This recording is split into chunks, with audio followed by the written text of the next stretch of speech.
Bé, doncs aquest projecte de l'Illa dels Tresors m'arriba com un encàrrec per part de la xarxa de biblioteques i com que no només n'he estat usuari, sinó que considero que és una de les poques qüestions de política cultural indiscutiblement reeixides dels últims 40 anys, diguem, doncs els dic que sí.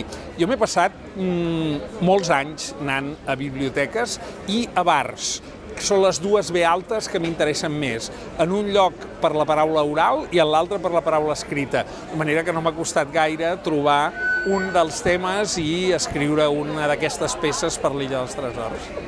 Per mi la biblioteca significa un espai on gairebé tot és possible, un espai d'encontre, un espai de descoberta, un espai per trobar relacions que fora d'aquest aixopluc, d'aquest paraigües, que de vegades et protegeix dels malsons, et porta a mirar més enllà i t'obre comportes al coneixement, que en realitat és l'única manera d'arribar a la llibertat personal. No? Si pots adquirir coneixement, pots escollir. Per mi la biblioteca és un lloc màgic i sobretot un lloc on hi habita una ànima, que és el bibliotecari o la bibliotecària, que acompanya